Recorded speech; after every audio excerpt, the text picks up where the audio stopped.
My name is Jessica. I'm 32 years old, and I've been with my husband Michael 40M for 9 years.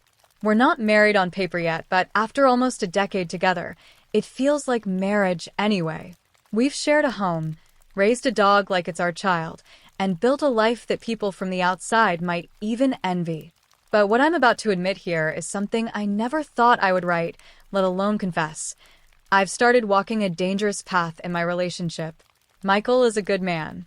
He's steady, dependable, and has always taken care of me. But over the last 2 years, I've felt us slowly drifting apart. He works long hours, and when he's home, he's either exhausted or prefers to cut back on social drinking. I don't blame him for that. He's in his 40s, his priorities have shifted, but I'm still in my early 30s. I like going out, dressing up, laughing with friends, and feeling alive. Somewhere along the line, our lives started running in parallel instead of together. When I joined a new group of friends about a year ago, it felt like I'd been given a new breath of fresh air.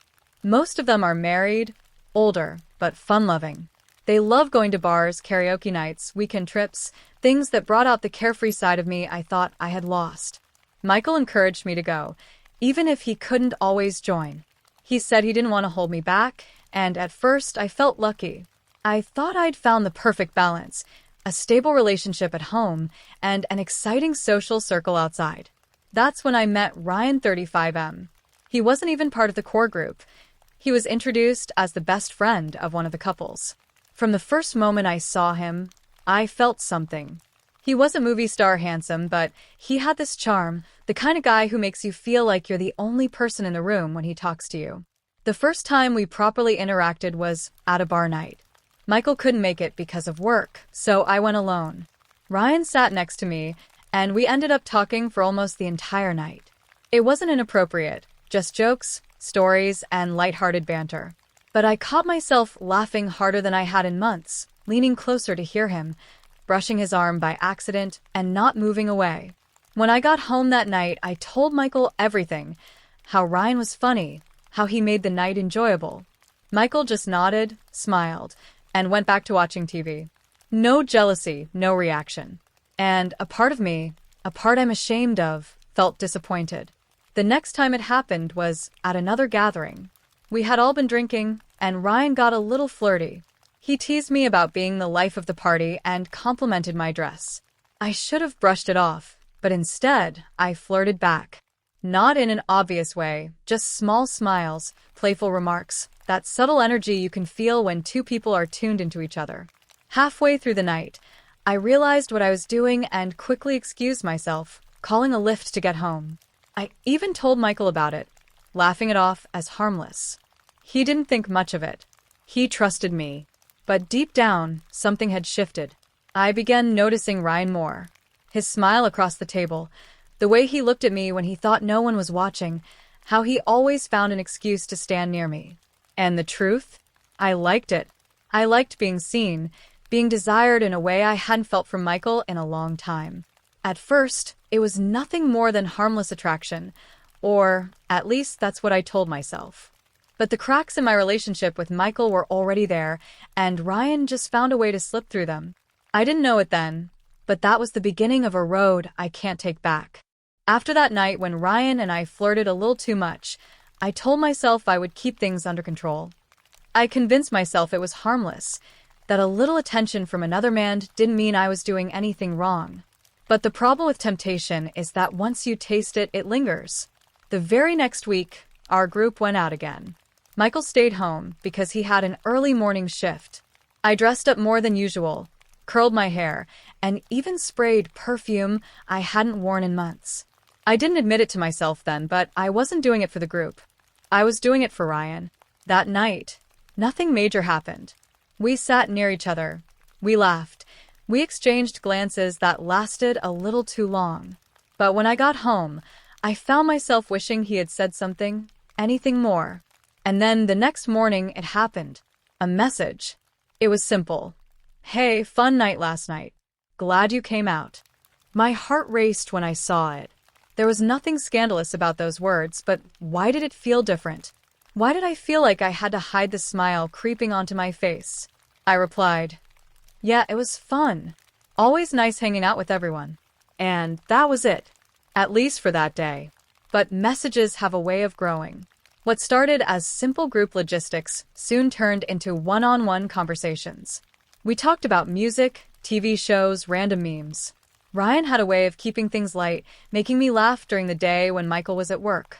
Slowly, it became a routine. Wake up, check my phone. Lunch break, check my phone. Before bed, check my phone. And most times, there was a message waiting for me from him. I told myself it wasn't wrong. We weren't talking about anything physical, just sharing little pieces of life. But deep down, I knew it wasn't something Michael would approve of. That was the first time I deleted a text thread. The guilt hit me hard the first time I pressed that delete button. My hands actually trembled. But then, the next time Ryan messaged me, I didn't hesitate.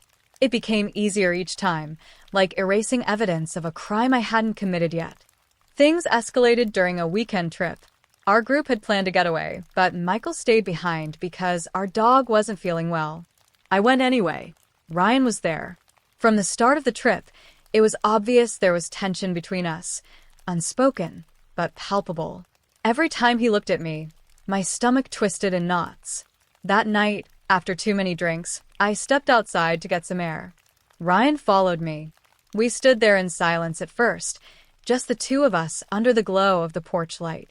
Then he said, almost in a whisper, "You know, I feel like there's something between us." I froze. My heart pounded. Every rational part of me screamed to shut it down, to laugh it off, to walk away. But instead, I whispered back, "I know." That was all it took. He leaned in, and before I could stop myself, I kissed him. It wasn't a long kiss. It wasn't even particularly passionate. But it was enough to cross the line. Enough to change everything. When I went back inside, my head was spinning, not from the alcohol, but from the weight of what I'd just done. I told myself it was a mistake, that it didn't have to mean anything, that no one needed to know. But the next morning, Ryan texted me, "Last night, I can't stop thinking about it." And the truth? Neither could I. That was the moment I realized I was no longer just a faithful girlfriend in a long-term relationship. I was someone's secret. And I liked it. After that first kiss with Ryan, everything changed. For the next few days, I couldn't think straight. Every time Michael talked to me, I felt like he could see the guilt written on my face. But he didn't notice a thing.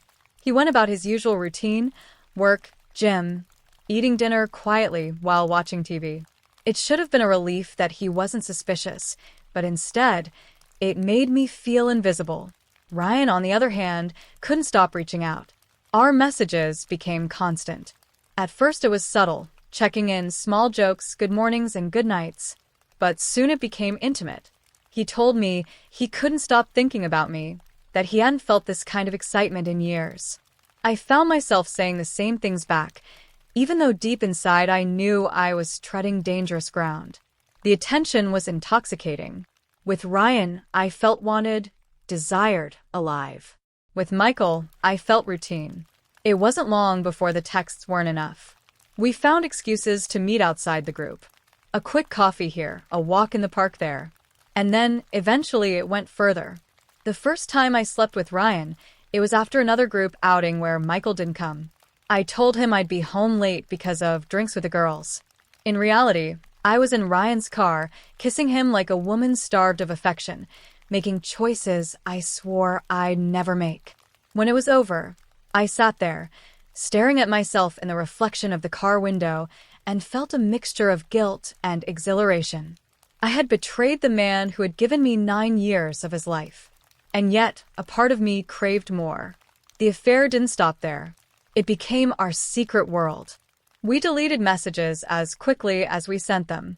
We avoided each other in obvious ways when Michael was around, but in private, our chemistry was undeniable.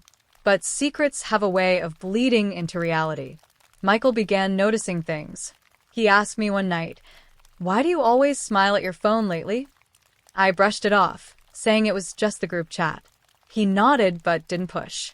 Another time, after a group night out, he commented on how Ryan seemed a little off around me. My stomach twisted, but I laughed it off, saying Ryan was just a quiet guy. Michael didn't seem convinced, but he let it go. Our intimacy at home suffered. I avoided sex with Michael, making excuses about being tired or not in the mood. The truth was, I felt guilty being in his arms after being in Ryan's. And when we did try, I felt disconnected, my mind elsewhere. One night, Michael looked me straight in the eye and asked, "Jess, are we okay? Are you still happy with me?" I forced a smile, told him I was fine, and quickly changed the subject. But inside, I knew he could sense it. The distance, the lies, the other man living in the shadows of our relationship. I told myself I could handle it, that I could balance both worlds. That Michael didn't have to know, and that Ryan could remain my secret escape. But the walls were closing in. Michael had always trusted me with his whole heart, and I could feel that trust slipping. Every time he picked up my phone or glanced at me across the room, I panicked. The double life was thrilling, but it was only a matter of time before it exploded. It was bound to happen. I told myself for months that I could balance it, that I could keep Ryan and Michael in separate worlds forever. But secrets don't stay buried. They fester. And eventually, they explode. The night it happened was after Michael's birthday party. We'd all been drinking, the group came out, Ryan was there, and I thought I did a decent job pretending nothing was happening between us. But even then, I caught Michael watching the way Ryan and I avoided each other. He didn't say anything right away, but I could feel his suspicion growing. When we got home, I crashed on the bed, exhausted and buzzed from alcohol. I didn't even notice that I'd left my phone on the couch. Michael had my passcode. We'd always shared them freely because we had nothing to hide, or at least he didn't. When I woke up the next morning, something felt different. He was sitting at the kitchen table, silent, staring at me in a way that made my heart drop. "Jess," he said quietly, "how long has it been going on?" My blood ran cold. I tried to play dumb. "What do you mean?" "Don't do that," he said, his voice shaking with anger. "I saw the messages. I saw that you deleted them. Don't lie to me." My mouth went dry. For the first time in months, I didn't have words. He wasn't yelling, but his eyes were filled with something worse than rage. Betrayal. "I just want the truth," he said. "Was it him? Ryan?" I opened my mouth, but nothing came out. What could I say? That it was only texts at first? That it was just a kiss? That it turned into more? That every moment I was with Ryan, I thought of what I was destroying but chose him anyway? Silence was my only answer. And silence was all Michael needed. He stood up, walked to the door, and for the first time in 9 years, he looked at me like I was a stranger. "You could have just told me you weren't happy," he said. "But instead, you threw everything away." I wanted to scream, to beg, to explain. But what was there to say? That I loved Michael but also wanted Ryan? That I didn't mean to fall this far, but I couldn't stop myself? None of it would matter. The damage was already done. The following days were a blur. Michael stopped talking to me except for necessities. He slept on the couch. He didn't look at me the same way. And Ryan pulled back too. He didn't want to be the reason for my breakup. Suddenly, the man I had risked everything for was nowhere to be found. And that's when the crushing weight of reality hit me. I had destroyed a 9-year relationship for fleeting moments of attention and passion. I had traded stability for secrecy, love for lust, trust for lies. And now I was left with nothing. No Michael, no Ryan, no group of friends who still looked at me the same way. I thought I could live a double life forever. Instead, I ended up with none at all. Sometimes I still catch myself reaching for my phone, expecting a good morning text from Ryan.